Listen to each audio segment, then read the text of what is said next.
warahmatullahi wabarakatuh. Bismillahirrahmanirrahim. Innal hamdalillah nahmaduhu wa nasta'inuhu wa na'udzu billahi min syururi anfusina wa min sayyiati a'malina fayahdihillahu fala mudhillalah wa may yudhlilhu fala hadiyalah. Pertama-tama marilah kita panjatkan puji dan syukur kehadirat Allah Subhanahu wa taala yang telah memberikan kita beribu-ribu nikmat, di antaranya nikmat sehat sampai detik ini. Sholawat beserta salam tak lupa tercurah limpahkan kepada junjungan kita Nabi Muhammad SAW, kepada keluarganya, sahabatnya, dan kita selaku umatnya yang insya Allah mendapatkan syafaatnya di yaumil akhir. Amin amin ya robbal alamin. Langsung saja kepada yang terhormat Ibu dosen pengampu manajemen pendidikan luar sekolah, yaitu Ibu Muthaharoh MPDI, dan juga kepada teman-teman yang saya banggakan. Perkenalkan, nama saya Hansa Istiar Fadila dengan NIM 1908101246 dari kelas PAIG semester 4. Di sini saya akan membawakan sedikit ceramah mengenai menjaga hati. Baik teman-teman, seperti yang kita ketahui bahwa hati itu merupakan pusat kebaikan dan juga keburukan seseorang. Oleh karena itu, kita itu harus bisa membersihkan segala perbuatan jelek dan juga menghiasi dengan segala perbuatan yang baik agar hati kita itu dapat terpancarkan cahaya. Nah, hakikat hati itu tidak terlihat dan samar, namun bisa kita rasakan.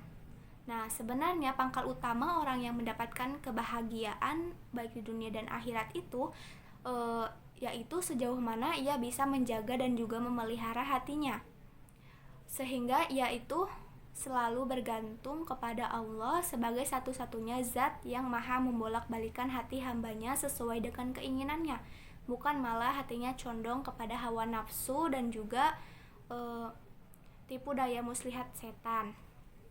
Nah, karena Allah itu tidak melihat kepada kecantikan kita, harta kita, jabatan kita, dan lain sebagainya. Tapi Allah itu hanya melihat kepada hati dan juga amal perbuatan yang kita lakukan di dunia.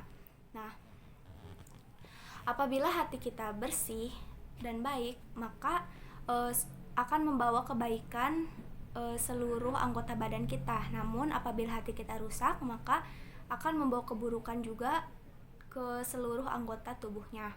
Nah, seperti hadis yang diriwayatkan oleh Al-Bukhari yang berbunyi, ketahuilah sesungguhnya di dalam tubuh itu terdapat segumpal daging.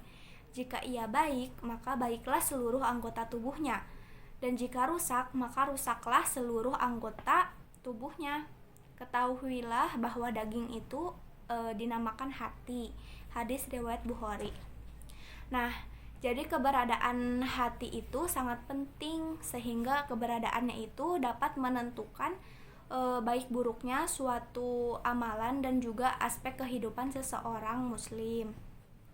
Nah, menurut Al-Ghazali mendefinisikan bahwa hati manusia itu terdapat 3 bagian, yaitu sebagai hati yang sehat, kemudian hati yang sakit, dan juga hati yang mati. Nah, hati yang sehat menurut pendapat Ibnu Qayyim Al-Jauziyah bahwa hati yang sehat itu selalu terjaga dari syirik, sifat dengki, iri hati, kikir, takabur, dan lain sebagainya, dan ia itu selalu terbebas dari penyakit hati.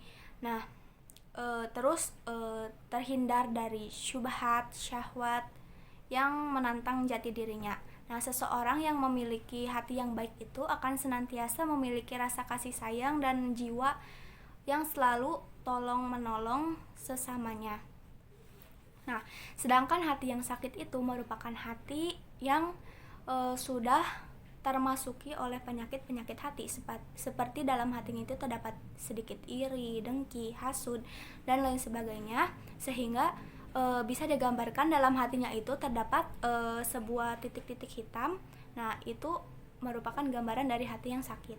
Kemudian apabila hati yang sakit itu tidak segera disembuhkan dengan cara mendekatkan diri kepada Allah, terus berbuat kebaikan, terus menjauhi perbuatan yang bisa merusak hati, maka lama-kelamaan hati itu akan tertutup atau semakin gelap, sehingga hati itu akan mati dan tidak bisa digunakan, sehingga seseorang itu tidak memiliki rasa kasih sayang seperti itu.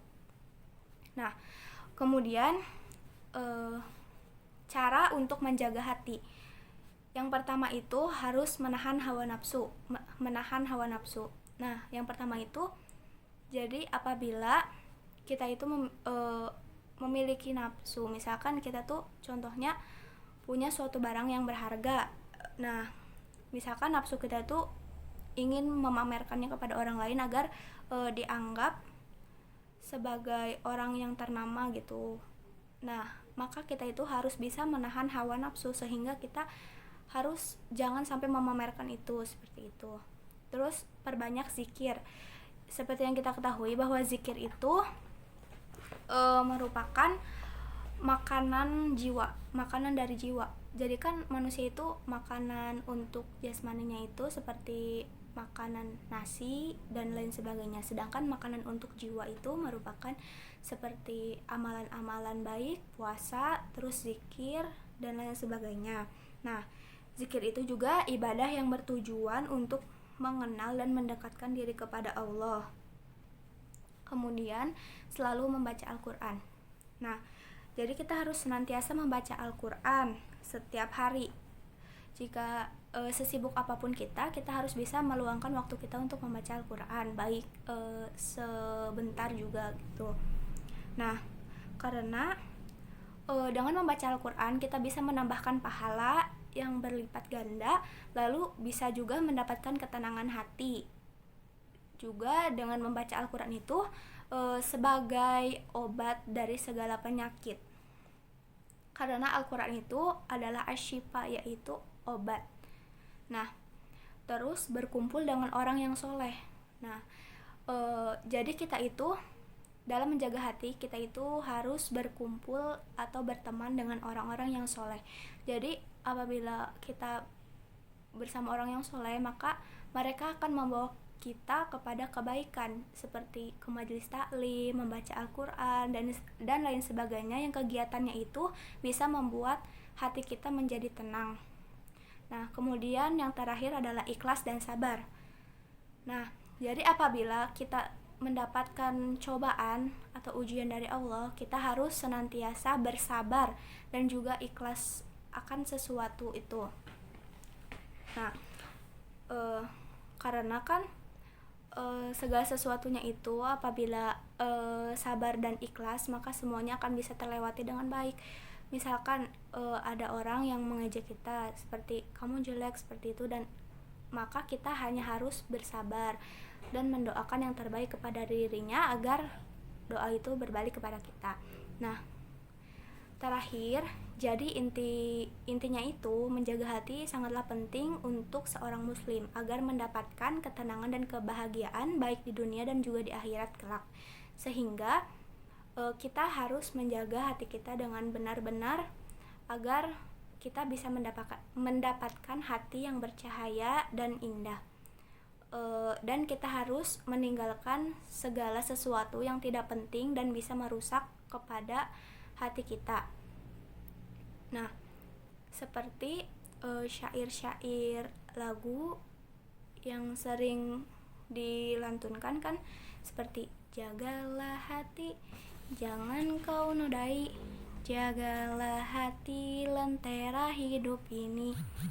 Nah, jadi kita semua harus menjaga hati kita dengan baik agar mendapatkan hati yang terbaik. Mungkin sekian yang bisa saya sampaikan, kurang lebihnya mohon maaf. Billahi taufik wal hidayah. Wassalamualaikum warahmatullahi wabarakatuh.